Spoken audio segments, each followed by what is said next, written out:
better fed, better equipped, faster, bigger, and stronger than athletes of any other era. But more colorful?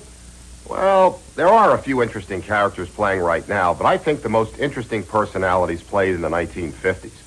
It was only a 12-team league in those days, and the average salary was about $7,500 a year.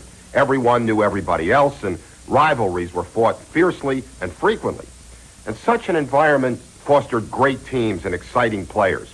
Some fun-loving guys, others not very nice at all. But this spicy combination made up a period in sports history that is regarded as the golden age of pro football. The fabulous 50s, the Eisenhower years. A period when people took life and each other a little less seriously. A decade where the vision of America was tinted with optimism. Nowhere was this image clearer than in pro football. It was heroic, romantic, and nostalgic. The purest form of sport.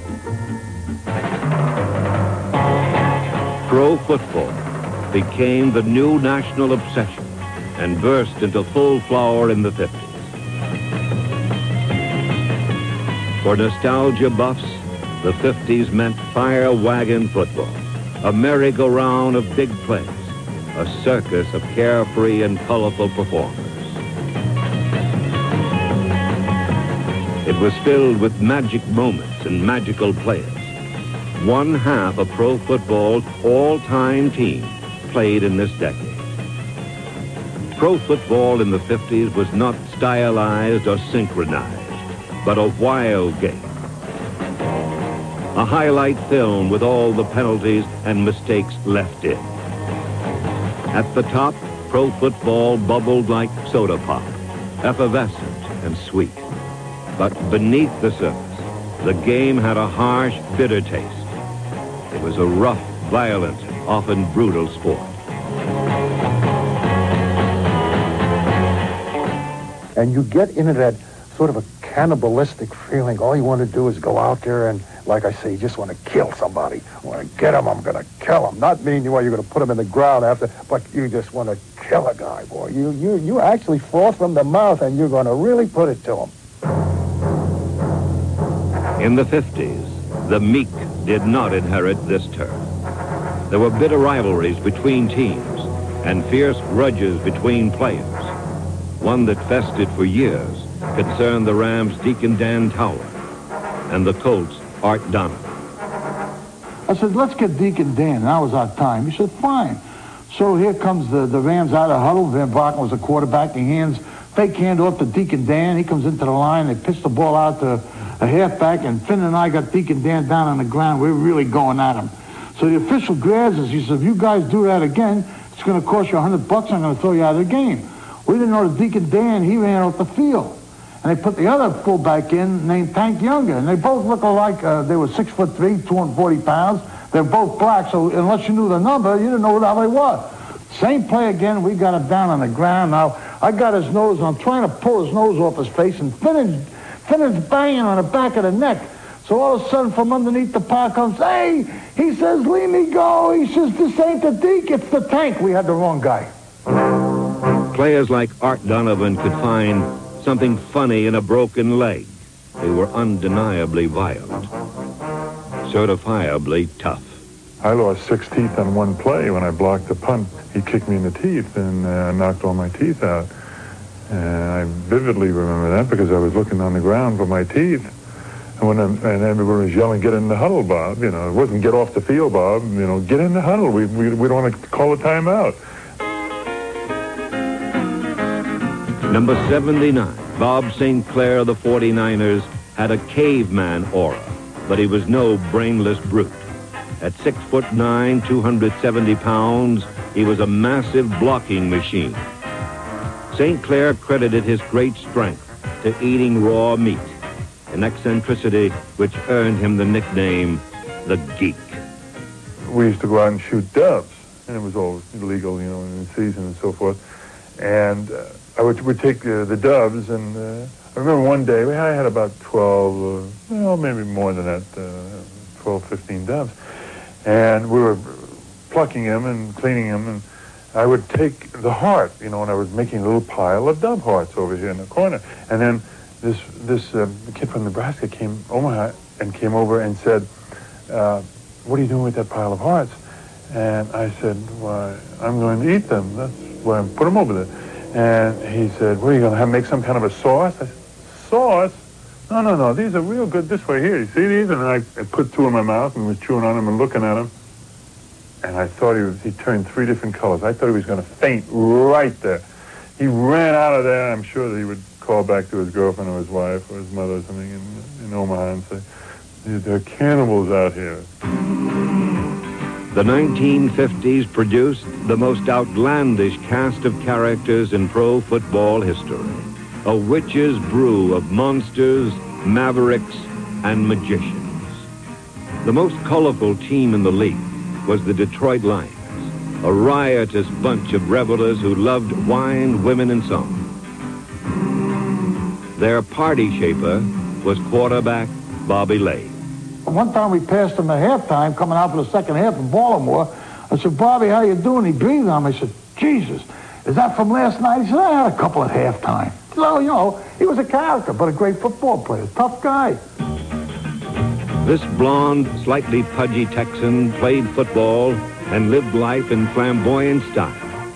In a city of working men, number 22 was a workmanlike quarterback who appeared to do nothing right except win.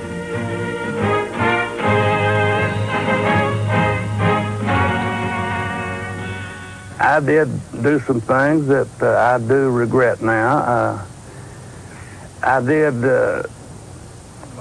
I always said, I went in the front door. I didn't sneak in the back door. It hurt my family some. That's the only thing. The publicity.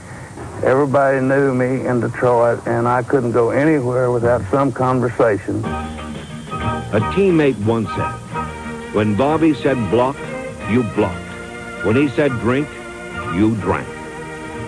Lane and the Lions typified a sense of adventure, something that transcends statistics, a flair that endures in the memory. Hit him, he didn't care. Play without a face mask. And then you really went after him. 3 of us hit him at one time, and they all hollered, watch out, Bobby, here they come. And when he got him back in the offensive huddle, he kicked 2 of them. He kicked Creekman right in the legs. He was so mad at Creekman from this and Marquette, he kicked him right in the shins. Creekman stood there and took it. Bobby was hot-headed and explosive. He played full tilt every moment and expected his teammates to do the same. Under his whip, the Lions won 4 Western Conference titles, 2 NFL championships, and became more important to Detroit than General Motors. While the Lions were consistently of championship caliber, other teams also shaped the history of the 50s. The Los Angeles Rams dominated the early years with a glamorous team that possessed more skilled players than any team of the decade.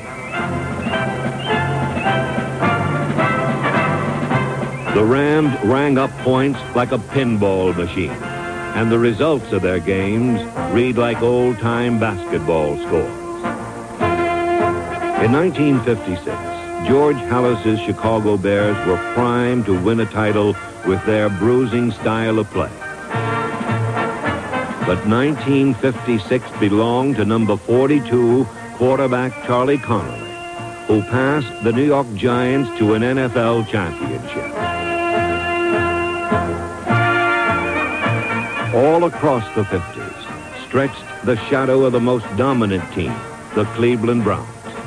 In 10 years, the dynasty created by Paul Brown captured 7 Eastern Conference crowns and 3 NFL championships.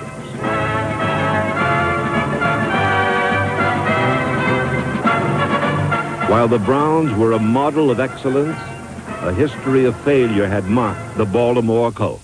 The 50s Colts were victims of bad breeding, sired by the sad sack Colts of the late 40s and the dreadful Dallas Texans of 1952. These Colts were a bad seed. They were a collection of oddballs, a team with little character, but many characters. Don Colo, Sister Overna, Y.A. Till, and myself, we were roommates. So we had a big shower in this big bathroom, and we locked the shower stall door, and we filled up the shower all the way up to maybe about 6 foot.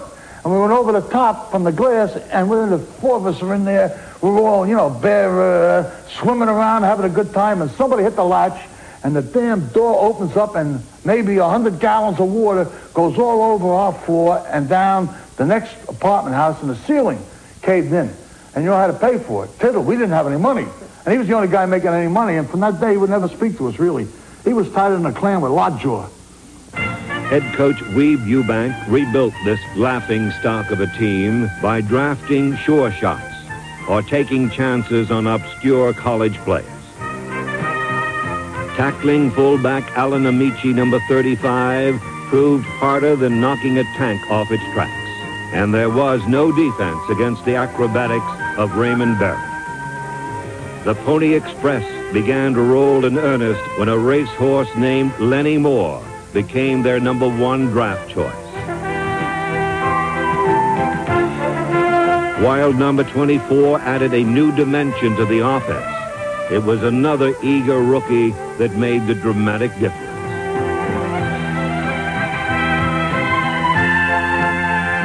Johnny Unitas transformed himself from a $6 a day sandlot player into an NFL quarterback and transformed the Colts from chumps into champions. We had a football team that, laughed together, played together, lived together, liked each other. It was a rare combination of personalities and talents, and I think the Colt team in those years was the best place in the world to be. Great ownership, great leadership, and great players.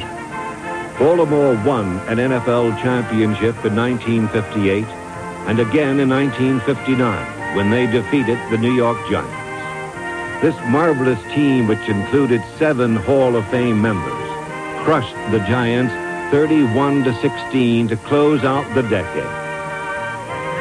By the turn of the decade, pro football became part of the American culture, and the fabulous 50s will be remembered fondly for those monsters, mavericks, and magicians who played their sport with abandon, with delight, and with a touch of class.